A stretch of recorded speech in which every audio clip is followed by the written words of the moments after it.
Okay, continuing on to part 3 on the early intervention programs. They focus on identifying officers whose behavior is problematic.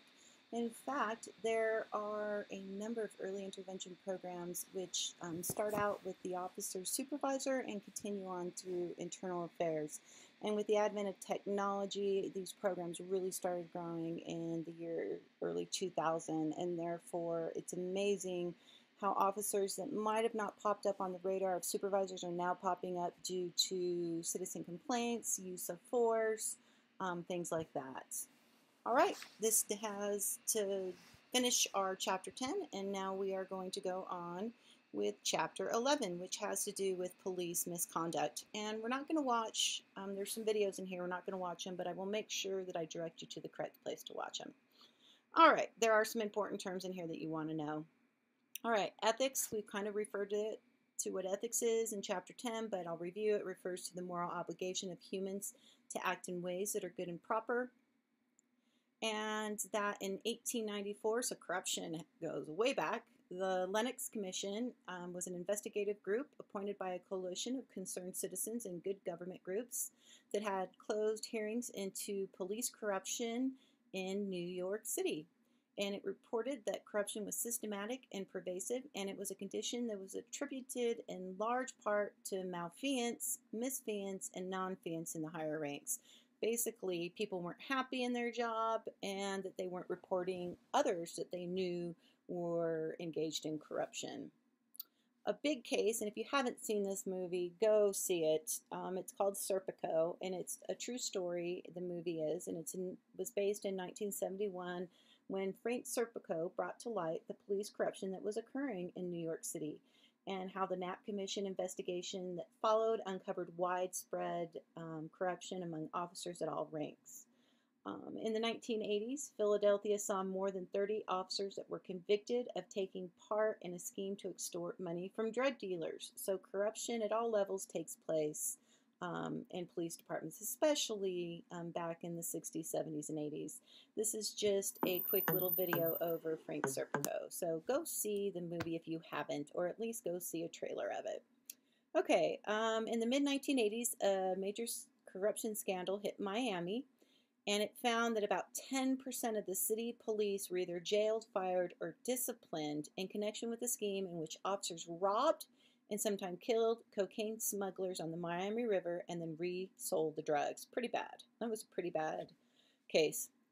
In 2009, 15 officers in Chicago were charged with conspiracy to possess and distribute cocaine and heroin in a drug dealing operation. Pretty bad. And that was pretty recent, too, only about 7 years ago. All right, LAPD has approximately 10,000 officers on the force, and every year they discharge about 20 officers, so about 0.02% of the force because of misconduct. And the misconduct is all different types.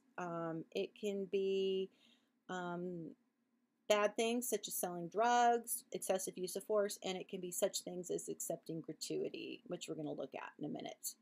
All right, here's a term you might want to know. And we talked about it before, but the Knapp Commission report on police corruption coined the term grass eaters, which basically said that it refers to officers who engage in minor acts of corrupt practices, such as acceptance of gratuities, and passively accept the wrongdoing of others. So if another officer saw an officer getting free meals every day and didn't say anything, that would be called a grass eater.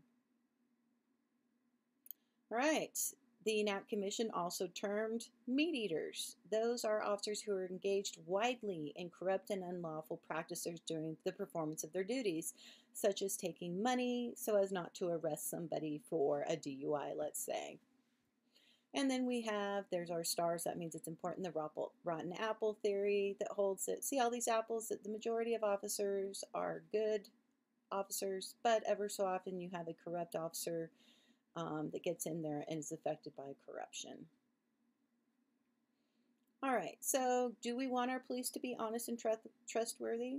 If there was a study done that says, hey, do you want your police officers to let you go for a crime if they saw you committed, or do you want to know that, hey, no matter what favor, that they are going to not be corrupt? So what do we want? And it's found that most society wants our officers to not be corrupt.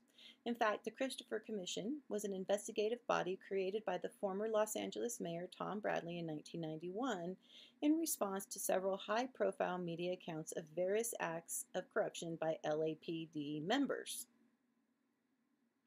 And this is just a video that kind of goes over that corruption.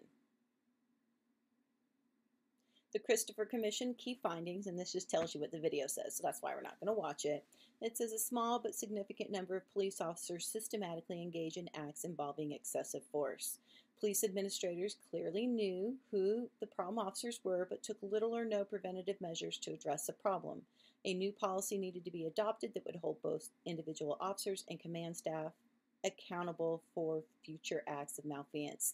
And pretty much just like we talked about earlier, there are great technology now that follows officers so that these things don't happen anymore, especially when it has to do with use of force. There was also the Mullen Commission. It was created in 1994 by Rudolph Giuliani, who was the mayor, and headed by retired New York State Supreme Court Justice Milton Mullen. The charge of the committee was to investigate allegations of misconduct that were occurring and what needed to be done to fix it. The key finding was that most of the corruption that occurred was closely tied to the illegal drug market and use of excessive force. So that's generally what they found officers were engaged in. They also found that there existed a strong police subculture that frowned on honest officers reporting the wrongdoings of corrupt co-workers, and so they needed to do something to stop that.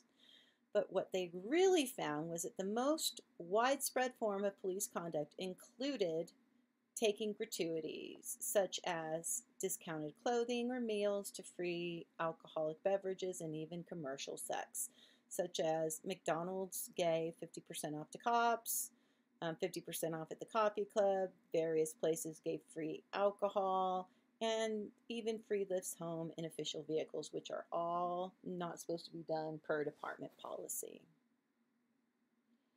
Okay, bribery. This type of malfeasance can assume many different forms and is sometimes referred to as the fix-it.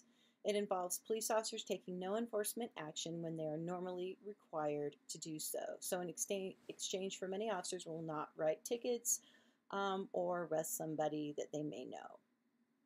In 1998, a study by U.S. General Accounting Office titled The Drug-Related Police Corruption showed the following major conclusions. Younger officers, as well as those lacking experience and at least some form of higher education, were found to be more susceptible to these corrupt practices, such as taking gratuities that they shouldn't be taking and not writing citations. Excessive use of force situations in which officers overextend their legal authority by using excessive force to either effect an arrest or to coerce information from individuals with whom they interact through their course of duties. All right, and then I just have a few videos that show whether or not you think this is excessive force, and I have included those videos at the beginning under a briefing room for you to watch. And believe me, they are all, some of them, definitely excessive force where the officers have lost their jobs. Okay, 20%. With respect to custody arrests of adults, of the 7,500 cases studied, police used physical force less than 20% of the time. In those instances, nonviolent or weaponless tactics such as grabbing were used in the majority of the cases. 2%. Approximately 2% of those cases involved the use of weapons by police, and chemical agents such as pepper spray were used in a majority of the cases. Use of force by police typically occurs when a suspect is resisting arrest. When physical injuries do occur as a result of arrest, they are usually minor, such as bruises or abrasions. One study in 2010, based on 24,000 use of force records, found that most use of force encounters result from defensive efforts by suspects trying to resist physical control or trying to not go to jail. Domestic violence was a problem that the study found. It found that police misconduct demands further attention because 40% of some police officer families experience domestic violence, in contrast with 10% of families in the general population. So this showed police chiefs and police sheriffs that they really needed to focus on officers because they were taking problems at work and taking them home to their families. A federal law, this is Title 18 of the United States Code, was passed in 1996, which prohibits individuals, including police officers, from owning or using a firearm if they've been convicted of a misdemeanor domestic violence offense. So, for example, if you're living with a roommate, that is a domestic violence situation, and you are found guilty of causing injury to your roommates and convicted, you cannot carry a gun, therefore you cannot be in law enforcement. Who investigates claims of corruption? It starts with the sergeant or lieutenant, and then it moves up into internal affairs, and it's a very, very, very serious thing. Okay, so what are the real numbers? Let's look at them. Total officers in the U.S., there's about 2 million. Officers killed in the line of duty since 2000, about 3,000. Criminals killed by officers in the line of duty since 2000, there's been about 6,000. And about half of them were mentally ill. Justified homicides by police officers in 6 years were 2,389, and justified homicides by citizens in 6 years. So this shows you that these are the number of homicides that people kill. People are killing other people justifiably every year. So without even cops being around, and these are how many justifiable homicides there were by cops. So it's really not that much larger when you look at it. All right, this ends our presentation and it ends our videos for week number 8. You do have some extra credit if you'd like to do it. If not, I'll see you next week in week 9 where you will have your last exam before the final exam. And as usual, if you have any questions, send me an email or ask your professor under announcements. Thanks and have a great week.